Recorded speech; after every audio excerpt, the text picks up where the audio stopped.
First on reporter. Thrissur നല്ലങ്കരയിൽ ലഹരി party തടയാനെത്തിയ പോലീസിന് നേരെ ഗുണ്ടകളുടെ ആക്രമണം.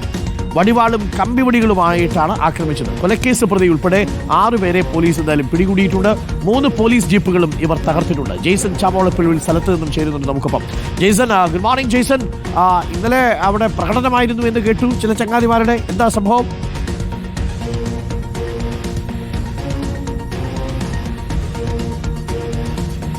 ജെയ്സന്റെ മൈക്ക് ശബ്ദിക്കുന്നില്ല. ജെയ്സന്റെ മൈക്കിൽ എനിക്കൊന്ന് ചെറിയ അത് ഓഫാണെന്ന് തോന്നുന്നു.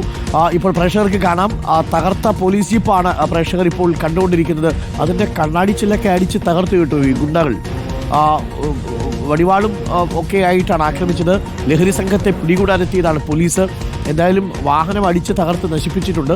പൊതുമുതൽ നശിപ്പിച്ചതടക്കമുള്ള വകുപ്പുകളും കൂടി വരും. സ്വാഭാവികമായി കാപ്പ വരാനുള്ള സാധ്യതയും നമുക്ക് തള്ളിക്കളയാൻ കഴിയില്ല.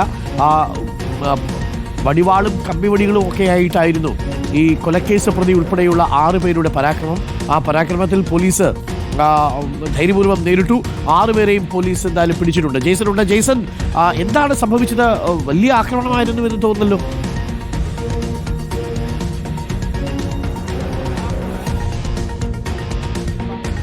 വീണ്ടും ജയിക്കുന്നു. അതോടൊപ്പം കേൾക്കാം.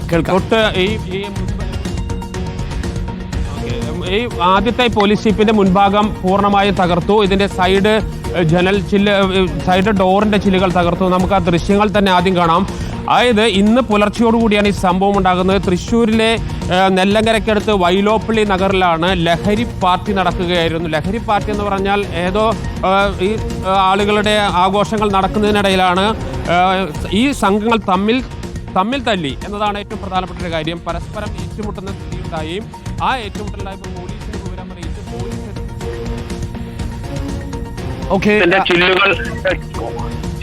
ചില്ലുകൾ തകർത്തതിന്റെ ദൃശ്യങ്ങളാണ് ഇപ്പോൾ നാം കാണിച്ചുകൊണ്ടിരിക്കുന്നത്. രണ്ടാമത്തെ വാഹനം, ഇനി ഈ രണ്ടാമത്തെ വാഹനത്തിന്റെ പൂർണ്ണമായി തകർത്തിരിക്കുന്ന പുറകിലും തകർത്തിട്ടുണ്ട്. ഇതിനകത്ത് പോലീസിന്റെ തൊപ്പിയൊക്കെ ആകും. വലിയ രീതിയിലുള്ള ആക്രമണമാണ് ഉണ്ടായത്.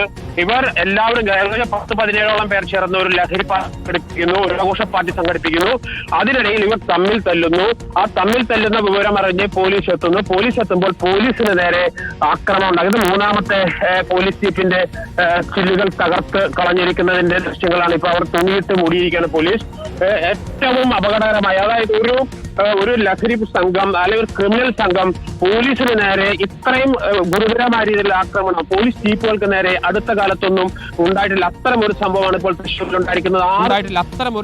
ഇപ്പോൾ തൃശ്ശൂരിലുണ്ടായിരിക്കുന്നത്. 6 പേരെയാണ് ഇപ്പോൾ പിടികൂടിയിരിക്കുന്നത്. നമുക്ക് ആ ദൃശ്യങ്ങൾ കാണാം. 3 പോലീസ് ജീപ്പ് ഇപ്പോൾ ഇവിടെ ഇട്ട്, ഇവിടെ അപ്പുറത്ത് നിറയെ പോലീസുണ്ട്. ഇവിടെ നിന്ന് 6 പേരെ പിടികൂട്ടിയിട്ടുണ്ട്. വിവിധ ക്രിമിനൽ കേസുകളിൽ പ്രതികളാണ് പിടിയിലായവർ എല്ലാവരും. നമുക്ക് ആ വാഹനം കണ്ടാൽ തന്നെ ഇന്ന് പുലർച്ചെ 3 മണിക്ക് ഇവിടെ ഉണ്ടായിരുന്ന അക്രമത്തിന്റെ ആഴം എത്രയാണെന്ന് നമുക്ക് മനസ്സിലാക്കാനാകും. ഇപ്പോൾ നമുക്ക് ആ ജീപ്പുകളിലെ ഒന്ന് വൈഡ് വെക്കും. അപ്പോൾ നമുക്ക് അതിന്റെ ആ ദൃശ്യത്തിന്റെ ഭീകരത മനസ്സിലാക്കാനാകും. പൂർണ്ണമായും തകർത്തിരിക്കുന്നു. എന്താണ് ജെയ്സൺ ഈ കാണുന്നത്? അപ്പോൾ പോലീസ് ജീപ്പിന്റെ കണ്ണാടികളൊക്കെ അടിച്ചു തകർക്കുക, വാഹനം അടിച്ചു തകർക്കാൻ നോക്കുക. ഈ ധൈര്യമൊക്കെ ഇവർക്ക് എവിടെ നിന്ന് കിട്ടുന്നു? ഈ 6 എണ്ണത്തിനെയും പിടികൂടിയോ? ഈ 6 പേര് മാത്രമേ ഉണ്ടായിരുന്നുള്ളൂ. നോക്കൂ, മൊത്തം അടിച്ച് തകർത്തിട്ടേക്കുക ആ പോലീസ് ജീപ്പ്. ബാക്കിയുള്ളവർ ഓടി രക്ഷപ്പെട്ടു എന്നതാണ് ഇപ്പോൾ നമുക്ക് മനസ്സിലാക്കുന്നത്. പോലീസ് ഇവരെ തിരയുന്നുണ്ട്.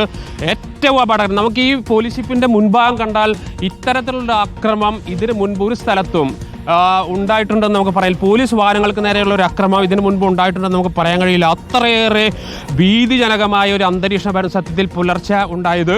3 മണിക്കാണ്. ഇന്നലെ രാത്രി തന്നെ ആരംഭിച്ച ലഹരി പാർട്ടിയാണ്, ആഘോഷ പാർട്ടിയാണ്. ഞാൻ നേരത്തെ സൂചിപ്പിച്ചതുപോലെ തന്നെ 12-17ഓളം പേരുണ്ടായിരുന്നു എന്നാണ് പ്രാഥമികമായി നമുക്ക് ലഭിക്കുന്ന വിവരം. അതിന് കൂടുതൽ വിശദാംശങ്ങൾ ലഭിച്ചു വരുന്നേ ഉള്ളൂ. അവർ തമ്മിൽ പരസ്പരം ഏറ്റുമുട്ടുന്നു. ലഹരി ഉപയോഗിച്ചതിന് ശേഷം ആ ഏറ്റുമുട്ടലിന് ഒടുവിൽ പോലീസ് വിവരം അറിഞ്ഞ് ഇവിടെ എത്തുന്നു. 3 പോലീസ് ജീപ്പുകളിലായി കൂടുതൽ പോലീസുകാരെത്തി. പക്ഷേ ആ പോലീസുകാർ എത്തി അപ്പോൾ തന്നെ ഈ ലഹരി സംഘം ഇവർക്ക് നേരെ തിരികെയായിരുന്നു. നിങ്ങൾ ഇവിടെയുള്ളവരാണോ? ഇവിടെയുള്ളവർ എപ്പോഴായിരുന്നു സംഭവം അറിഞ്ഞു? നിങ്ങൾ അറിഞ്ഞു? 3 മണി എന്താ സംഭവം ഉണ്ടായത്? ഞങ്ങൾക്ക് ഇവിടെ വണ്ടി ഒരു കോഴിക്കടയുണ്ട്. ആ കടയിലേക്ക് നേരത്തെ വന്നു. ഇവിടെ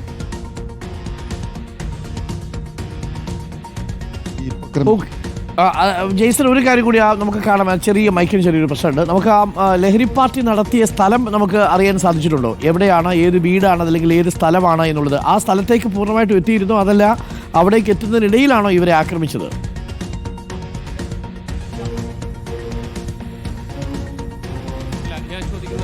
ഈ വീട്ടിലാണോ ഇതിന്റെ അപ്പുറത്തെ വീട്ടിലായിരുന്നു? ഓക്കെ, അപ്പുറത്തെ വീട്ടിലായിരുന്നു ലഹരി പാർട്ടി. അതാരുടെ വീടാണ്? ജെയ്സൺ, ചെറിയ ഒരു ശബ്ദ തടസ്സമുണ്ട് എനിക്ക് മനസ്സിലാക്കുന്നു. ഇപ്പോൾ പ്രേക്ഷകർ കാണുന്നത് ഇന്നലെ ലഹരി പാർട്ടി നടത്തി. ഇന്ന് പുലർച്ചെയാകുമ്പോഴേക്കും ഈ ജീപ്പിൽ 3 ജീപ്പുകളിലായിട്ട് പോലീസുകാരെത്തുന്നു. ലഹരി പാർട്ടി നടത്തിയ ആളുകൾ തമ്മിൽ ചേരിതിരിഞ്ഞ് സംഘർഷമുണ്ടാകുന്ന സാഹചര്യം ഉണ്ടാകുന്നു. അപ്പോഴാണ് പോലീസുകാർ എത്തുന്നത്. പോലീസുകാർക്ക് നേരെ തിരിയുന്നു. കമ്പിവടിയും ഒപ്പം തന്നെ വടിവാളും ഒക്കെ ഉപയോഗിച്ചുകൊണ്ട് ഈ ഗുണ്ടകൾ പോലീസിനെ ആക്രമിക്കുന്നു. പോലീസിന്റെ ജീപ്പുകൾ തകർത്തതിന്റെ ദൃശ്യങ്ങളാണ് പ്രേക്ഷകർ ഇപ്പോൾ കാണുന്നത്. ഇപ്പോൾ കാണുന്ന ദൃശ്യങ്ങൾ നോക്കൂ പ്രിയപ്പെട്ട പ്രേക്ഷകരെ. ഇതാണ് ജീപ്പിന്റെ അവസ്ഥ. ഒരു കോലം കിട്ടൂലേ, ആ ജീപ്പ് ആ രീതിയിൽ അടിച്ച് തകർത്തിട്ടുണ്ട് എന്നുള്ളതാണ്. 6 പേരെയും പോലീസ് പിടികൂടി. ലഹരി കഴിച്ച് പരസ്പരം ഏറ്റുമുട്ടിയ സംഘത്തെയാണ് ഇപ്പോൾ പോലീസ് പിന്തുടർന്നത്. ജെയ്സൺ, എവിടെയാണ് ഈ ലഹരി പാർട്ടി നടത്തിയത്? അതുകൂടി നമുക്കൊന്ന് പ്രേക്ഷകർക്ക് കാണിച്ചു കൊടുക്കാം. ഇവന്മാരിപ്പോ എവിടെയുണ്ടെന്നറിയുമോ?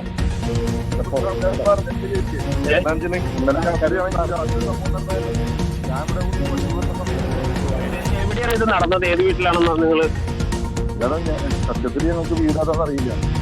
ഈ ഭാഗത്ത് ഇവിടെ നടി നടന്നു. ഇവിടെ നടി. അതായത് ഇത് സംബന്ധിച്ച് ഇതിവിടെ കോഴിക്കട അരുൺകുമാർ ഇവരൊക്കെ ഇവിടെ സ്ഥാപനം നടത്തുന്നവരാണ്. അപ്പൊ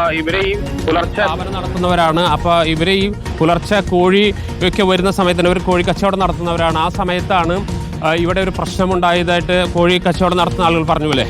വണ്ടി ബ്ലോക്കായി കിടക്കായിരുന്നു. ഒരു 1.5 മണിക്കൂർ ബ്ലോക്കാക്കി കിടന്നു. വണ്ടി ഇവിടുന്ന് കിടത്തി വിടാൻ പറ്റുന്നുണ്ട്. ഇവിടെ അടി നടക്കുന്നുണ്ടെന്ന് പറഞ്ഞിട്ട് ഡ്രൈവർ വിളിച്ചു. അപ്പോൾ അയാൾ വീഡിയോ കോളിങ് കാണിച്ചു വന്നു എനിക്ക്. ഈ ഭാഗത്ത് പോലീസ് ജീപ്പ് ഇവിടെ കുറേ ആൾക്കാരുണ്ടായിരുന്നു. ഇവിടെ നാട്ടുകാരായിട്ട് ഒരാളോട് ഞാൻ ചോദിച്ചു എന്താ സംഭവം എന്ന് ചോദിച്ചു. അവർ പറഞ്ഞു എനിക്കറിയില്ല എന്താ സംഭവം. ഇവിടെ എന്തോ പോലീസുകാർ വന്നിട്ടുണ്ട്, 3 പോലീസ് ജീപ്പ് ആക്രമിച്ചിട്ടുണ്ട്, നശിപ്പിച്ചിട്ടുണ്ടെന്ന് പറഞ്ഞു. അപ്പോൾ എന്താണ് സംഭവം എന്ന് വെച്ചാൽ ഞാൻ ഇവിടുത്തെ അയൽവാസികളെ വിളിച്ചു. അവർ രണ്ടുപേരും ഫോൺ എടുത്തില്ല. ഇവിടുത്തെ ആൾക്കാരെ അറിഞ്ഞില്ല. ആളുടെ വീടിൻ്റെ മുന്നിലാണ് ഈ പോലീസ് ജീപ്പൊക്കെ കിടക്കണ്ടായിരുന്നു. ആളുടെ വീടിൻ്റെ മുന്നിലാണ് കിടക്കണ്ടായിരുന്നു. പക്ഷെ ആൾ 4 മണിക്ക് ഇറങ്ങി. ആൾ അറിയുന്നില്ല ഇവിടെ എന്താ പ്രശ്നം നടക്കുന്ന അറിയുന്നില്ല. അടിക്ക് കഴിഞ്ഞിട്ടുണ്ട്. എന്നിട്ട് 4 മണി നേരത്തൊക്കെ പ്രതിനെ പിടിച്ചിട്ട് കുറച്ച് പേരെ പിടിച്ചിട്ടുണ്ട്. കുറച്ച് പ്രതികളെ പിടിച്ചിട്ടുണ്ട്. ഇവിടെ അത് പ്രദേശവാസിയാണ് ആള്. ഞാൻ കച്ചവടം ചെയ്യുന്ന ആളാണ്. ഇവിടെ ക്ലബുണ്ട്. അതിന്റെ ഉള്ളിലൊന്നുമില്ല. അതിന്റെ പുറത്ത് ആ പറമ്പില് പാർട്ടി നടക്കുന്ന ഇടയിലുണ്ടായിട്ടാണ്. ഇവിടുത്തെ ഇവിടെ ഒരു മുസ്ലിംസിന്റെ ബർത്ത്ഡേ പാർട്ടിയായിട്ട് ബന്ധപ്പെട്ട് ഇവിടുത്തെ ആൾക്കാർ വന്നിട്ടുള്ളതാണ്, ഫ്രണ്ട്സുകൾ വന്നിട്ടുള്ളതാണ്. അവർ തമ്മിൽ ഒരു തർക്കം വന്നപ്പോൾ എന്നാണ് ഞാൻ അറിഞ്ഞത്. അവർ തമ്മിൽ ഒരു തർക്കം വന്നപ്പോൾ അവര് തമ്മിൽ ഏറ്റുമുട്ടിയപ്പോ അവിടുത്തെ വീട്ടുകാർ തന്നെയാണ് വിളിച്ചു പറഞ്ഞത്. ഞാൻ ഇപ്പൊ അന്വേഷിച്ചപ്പോ പറമ്പിൽ വെച്ചാണ് ഈ ലഹരി പാർട്ടി. അതിന് നല്ല മഴയൊക്കെ ഉണ്ടായിരുന്നില്ലേ ജെയ്സൺ? ഈ സമയത്ത് വണ്ടിയിലിരുന്നൊക്കെ ആയിരിക്കും അല്ലേ ഇവര് ഇത് ഉപയോഗിച്ചിട്ടുണ്ടാവുക? മഴ വിട്ടു നിൽക്കുകയായിരുന്നു അരുൺകുമാർ. അതുകൊണ്ടാണ് വലിയ രീതിയിൽ ഇപ്പോൾ ഇവ പറഞ്ഞതനുസരിച്ചാണെങ്കിൽ അവിടെ ഒരു ക്ലബ്ബുണ്ട്. ആ ക്ലബിനപ്പുറത്ത് ഒരു ഒഴിഞ്ഞ പറമ്പുണ്ട്. ആ പറമ്പിൽ വെച്ചാണ് ഈ പാർട്ടി നടന്നതെന്നാണ് ഇവർ പറയുന്നത്. ഇവർ നാട്ടുകാരല്ലേ ചേട്ടാ? എന്നിട്ട് നിങ്ങളിപ്പോൾ ആ സമയത്ത് ഇവിടെ നോക്കിയിരുന്നോ? ഇല്ല, ഞാൻ എത്തിയില്ല. അവിടെ 1.5 മണിക്കൂർ ഇവിടുത്തെ പ്രദേശവാസികൾ വിളിച്ചു വെച്ചു. പക്ഷെ അവർക്കൊന്നും അറിയില്ല. വണ്ടി കടത്തി വിടുന്നില്ല. നമ്മുടെ വണ്ടി 1.5 മണിക്കൂർ ബ്ലോക്ക് ചെയ്ത ശേഷമാണ് ഈ വണ്ടി കടത്തിയിട്ട് വിട്ടത്. അത്രയധികം ജീപ്പുകളുണ്ടായിരുന്നു അവിടെ. അപ്പോൾ അരുൺകുമാർ, നമുക്കതിൻ്റെ ഭീകരമായ ദൃശ്യം ആ 3 പോലീസ് ജീപ്പുകൾ കണ്ടാൽ തന്നെ മനസ്സാവും എത്രമാത്രം ഭീകരമായ അക്രമമായിരുന്നു ഇന്ന് പുലർച്ചെ 3 മണിയോടുകൂടി ഇവിടെ അരങ്ങേറിയതെന്ന്. ഇപ്പോൾ നമുക്ക് അകലെ നിന്നുള്ള ദൃശ്യം വളരെ വ്യക്തമാണ്. 3 പോലീസ് ജീപ്പുകളും അടിച്ച് തകർത്തിരിക്കുകയാണ്. അപ്രതീക്ഷിതമായ ഒരു ആക്രമണമാണ് സത്യത്തിൽ പോലീസിനെതിരെ ഉണ്ടായത്.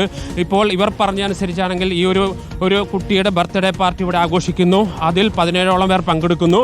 അവർ തമ്മിൽ ലഹരി കഴിച്ചതിന് ശേഷം തമ്മിലടിക്കുന്നു. ആ തമ്മിലടിക്കുമ്പോൾ പോലീസിനെ ഇവരെ വിവരം അറിയിക്കുന്നു. ആ പോലീസിന് വിവരം അറിയിച്ചപ്പോൾ പോലീസ് എത്തുന്നു. പോലീസ് എത്തി 3 വാഹനങ്ങളും ഒരുപോലെ നടക്കുന്നതിന്റെ അതിഭീകരമായ ദൃശ്യങ്ങൾ കാണുമ്പോൾ തന്നെ അത് ഭയാനകമായ ദൃശ്യങ്ങളാണ്. 3 പോലീസ് ജീപ്പുകളുടെയും ചില്ലുകൾ അടിച്ച് തകർത്തിരിക്കുക. ഇന്ന് രാവിലെ 3 മണിയോട് കൂടിയാണ്. ഇവർക്കൊന്നും ഉറക്കമൊന്നുമില്ലേ? സമാധാനത്തോടുകൂടി കിടന്ന് ഉറങ്ങേണ്ട സമയമല്ലേ? നല്ല തണുപ്പുള്ള സമയം. ബാക്കിയുള്ളവർക്കൊക്കെ ഒരു മണിക്കൂർ സമയം കിട്ടി അതൊക്കെ വലിയ കാര്യമെന്ന് കരുതിയിരിക്കുക. ഒരു പണിയുമില്ലാതെ ലഹരി അടിച്ച് നടക്കുന്ന ഈ കൊട്ടേഷൻ ഗുണ്ടാ സംഘങ്ങളിൽപ്പെട്ടവരാണ് ഈ പോലീസ് ജീപ്പ് ആക്രമിച്ചത്. അടുത്ത കാലത്തൊന്നും നമ്മൾ ഇങ്ങനെ കേട്ടിട്ടില്ല കേട്ടോ.